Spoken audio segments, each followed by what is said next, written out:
Shalom Aleichem and welcome to my new video today. Today we will talk about Nimrod because that person is very important to understand when we have followed the lineage of Genesis. My actual series of Genesis is on my YouTube channel. Check it out. We made a video about Cain, and in Cain's, in the lineage of the scripture, there is a person that is called Nimrod. Nimrod is the first priest and the first idolater that overthrows everything what God has ever said. You will find out that Christianity, Islam, and whatever comes from that person. And Genesis 10:8-12 mentions him the first time. And Cush begat Nimrod. He began to be a mighty one in the earth. He was a mighty hunter before the Lord. Wherefore it is said, even as Nimrod, the mighty hunter before the Lord, in the beginning of his kingdom was Babel and Erech and Accad and Calneh in the land Shinar.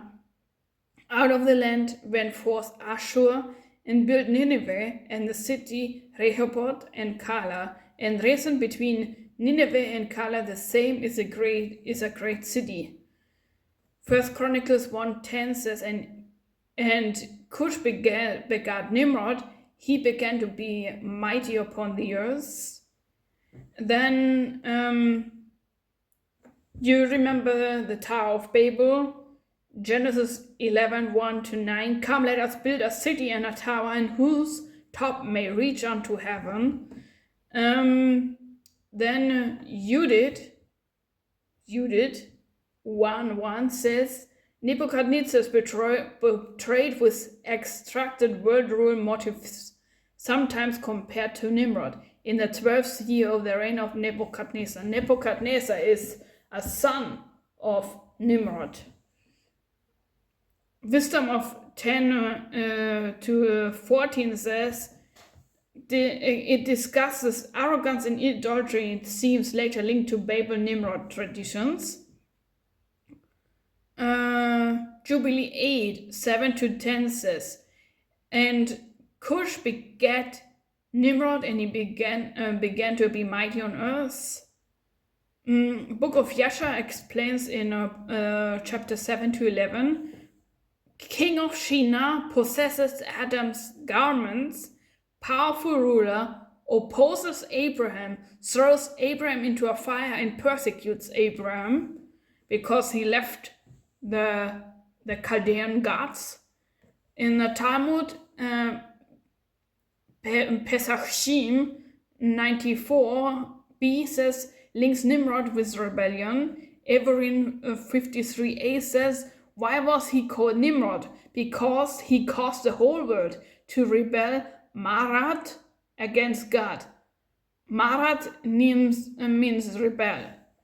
Chuchlin 89a says, associate him with pride and tyranny. Advotazara 53b says, connected with idolatry and opposition to Abraham.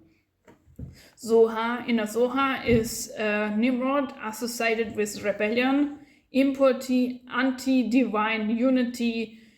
Nimrod represents earthly kingship opposed to heavenly kingship. That means every person, every president, every king that is not obedient to God is a representative of Nimrod. Revelation 17-18 calls Babylon the Great, often interpreted through Nimrod Babel. Babylon the Great is fallen. In Cephas Treasure says, builder of Babel, tyrant king, enemy of Abraham. in the Apocalypse of Abraham echoes anti-idolatry traditions associated with Nimrod.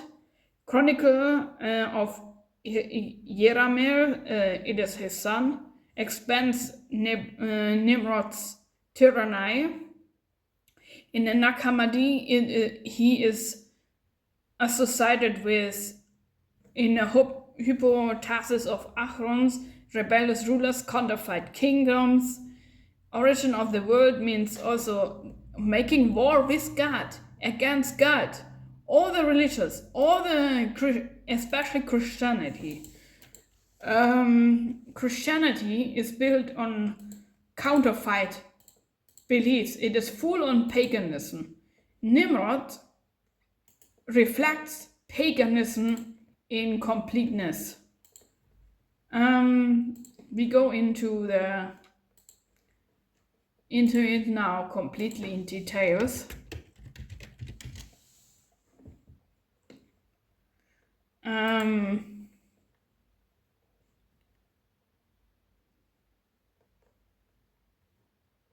I don't know why you accept things. Nimrod came up with Sunday worship, sun worship, moon worship. Everything from all the pagan stuff like Christianity, Easter, Valentine's, whatever, exists in Babylon, exists in Egypt, exists anywhere, but not in the Bible. You're celebrating Nimrod's religion. The Nimrodian religion is following the way of Cain. And if you have missed out the video, I link it at the end of the video for you to watch it. It is very important that you are careful that you're not mixing any pagan thing with the will of God. All the paganism comes from God, from Nimrod. Wedding rings, Sunday worship, unbiblical feasts, birthdays, pagan customs, Torah-less life. That is all of Satan.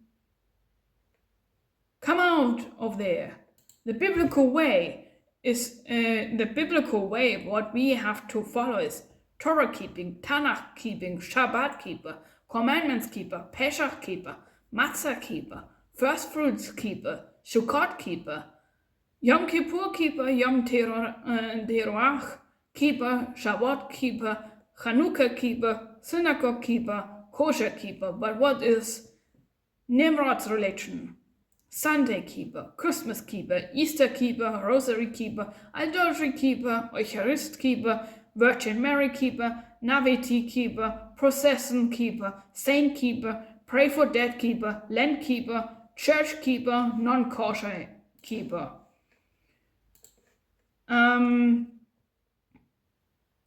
Birthdays is celebrating yourself instead of God.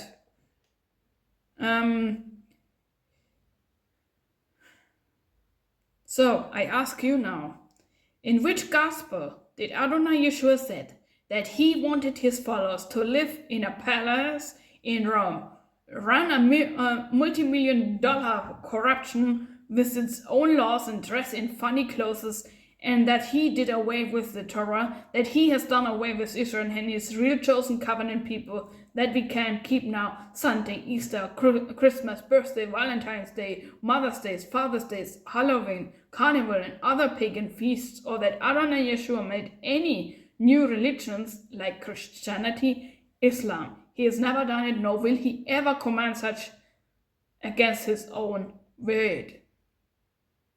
And you have to find out where Christianity comes from, where Islam comes from, where all the religions on the entire universe come from. They come from one person, that is Cain, Nimrod, Satan. And I hope you will realize that Nimrod represents the anti-godly religion against God. He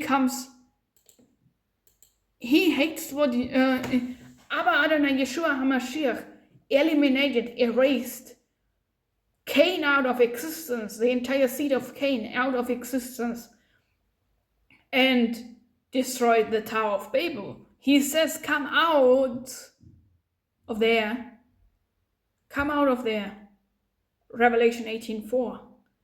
And I hope that you get warned. Nimrod is, what you can call now everyday's pastor who is teaching anti-biblical things.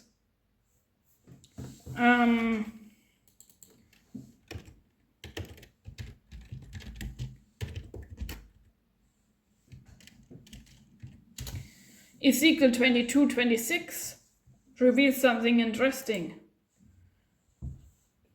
And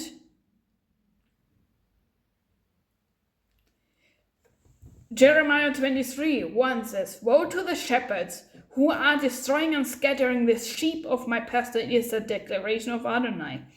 Ezekiel 22:26-28 says, her priests have violated my law and have profaned mine holy things. They have put no difference between the holy and profane, neither have they shewed difference between the unclean and the clean, and have hid their eyes from my Sabbaths, and I profound among them. Her princes in the midst thereof are like wolves raving the prey, and to shed blood and to destroy souls, to get dishonest gain. And her prophets have dealt with them untempted mortars, seeing wanting, divining lies unto them, saying, this says Adonai Elohim, when Adonai has not spoken. Isaiah 8:20 says, to the Torah and to the testimony, if they don't speak according to this word, it is because they have no light. Matthew 7:15-23 says, watch out for false prophets who come to you in sheep clothing, but inwardly are ravenous wolves. You will recognize them by the fruit. Grapes ungathered from thorns, bushes or figs from thistles are they. Even so, every good tree produces good fruit, but the rotten tree produces bad fruit. A good tree cannot produce bad fruit, nor can a rotten tree produce good fruit. Every tree that does not produce good fruit is chopped off and thrown into fire. So then you will recognize them by the fruit. Not everyone who says to me, Adonai, Adonai, will enter the kingdom of heaven, but he who does the will of my Father in heaven. Many will say to me on that day, Adonai, Adonai, did we not prophesy in your name and drive out demons in your name, perform many miracles in your name? Then I will declare to them, I never knew you. Go away from me, you workers of Torahlessness.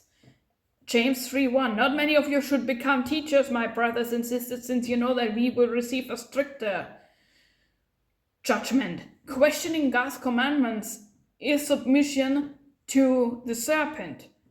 The serpent's religion is the way of Cain and Nimrod. And I don't know why you are thinking that you can remain in Torahlessness, in sin, and in questioning anything and everything what God has ever said.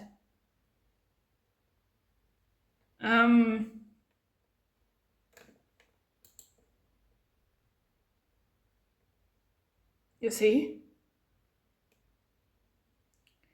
And you should learn to follow the scripture, not religions, not whatever. Keeping the Hebraic faith walk, and keeping the commandments, keeping the Torah, keeping everything what Abba Adonai Yeshua HaMashiach said. And you can't come up with excuses, you can't come up with whatever you are thinking of. And Nimrod is the head of everything what is against God. He was in literally the first, the second Antichrist, anti-God person. So I hope you are warned to not to fall into the same way, and be careful. Come out of there. Yeshua said, if you love me, keep my commandments. If you love him, keep his Torah, accept his blood atonement, and join Israel. Israel is, and you can't come against Israel. That's also what Nimrod tried. Nimrod tried to persecute Abraham. So I hope that helps. And yeah, if you like my videos, like, subscribe, and share, and invite others to follow, because I'm a one-woman show. Everything I'm doing is by myself, so the more you want from me, the more you should support me. Thank you for watching. Have a nice day. Shalom.